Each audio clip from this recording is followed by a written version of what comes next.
نافيا رزقا طيبا عملا متقبلا شفاء من كل داء. This is Dr. Zunaira Faiz, gynecologist. The topic of discussion today is antepartum hemorrhage. When confronted with a pregnant patient who is bleeding after 20 weeks, there are 5 questions that need urgent answers.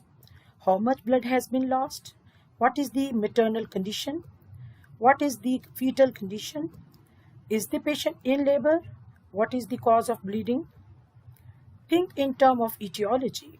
Bleeding from a normally situated placenta is called abruption. Bleeding from a low placenta, that is called placenta previa.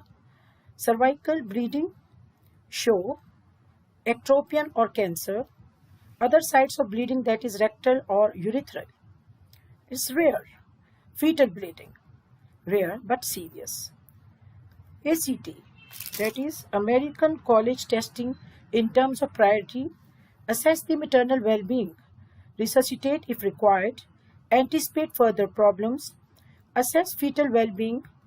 Is the fetus compromised? Is the fetus salvageable? That is, the bleeding is enough to, we have to take care for the fetus to save its life.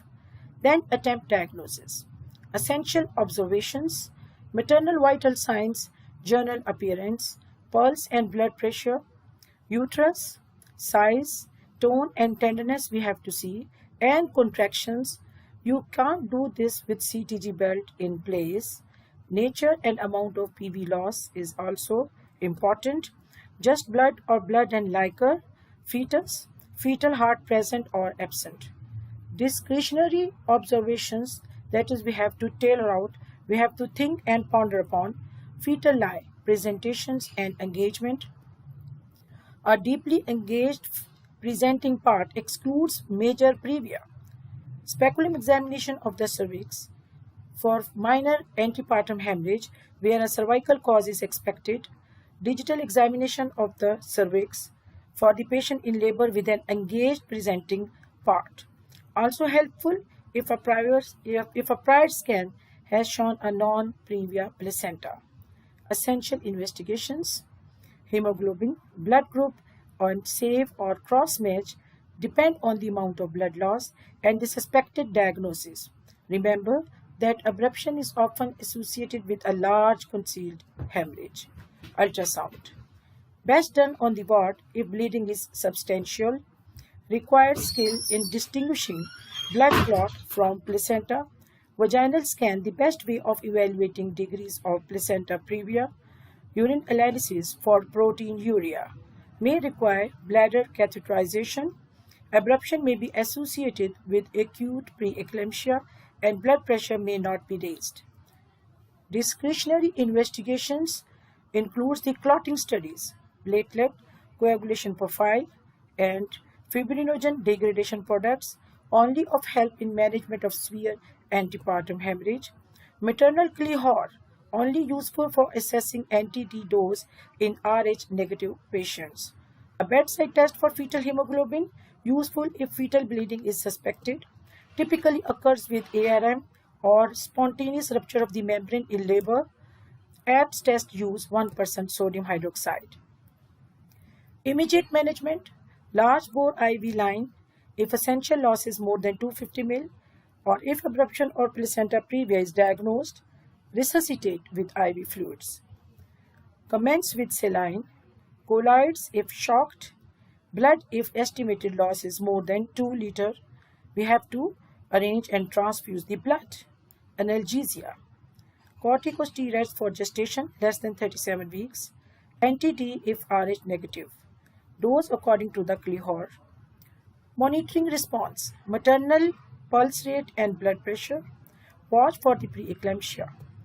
Indwelling catheter, hourly urine output, only a few require central venous pressure. Watch for coagulopathy. A bedside test for clotting, prothrombin time, APTT, activated partial thromboplastin time, and platelets. Hemoglobin takes a while to adjust. CTG and umbilical Dopplers for the fetus. Conservative for the placenta previa. Most will settle, deliver when pediatric resource permit, and cesarean section if the placenta within 2 cm of internal os. That is placenta previa type 3 and 4. Usually the indication is for cesarean section. Aggressive management for abruption, cesarean section sooner rather than later for the fetal reason, and also watch for preterm labor for all others. Observe in the hospital. Now, this is the SALAH during pregnancy bleeding. This I took it from my teacher, Malaysian teacher, and according to her, blood that comes from the pregnant woman is istihada and not menses. Therefore, she should perform wudu right before the time she wants to pray and perform her prayer. In case of an abortion, if the pregnancy period more than 81 days, where the fetus comes out and has the form of human, then the blood comes out will be considered as postnatal bleeding nifas, and she may not pray or fast till it ends. But if the abortion happened before 81 days and the fetus did not take the form of human and just a piece of blood, then she will be considered in the state of istihada and continue praying as I explained at the beginning, and Allah knows best. Thank you very much. I hope it will increase your knowledge.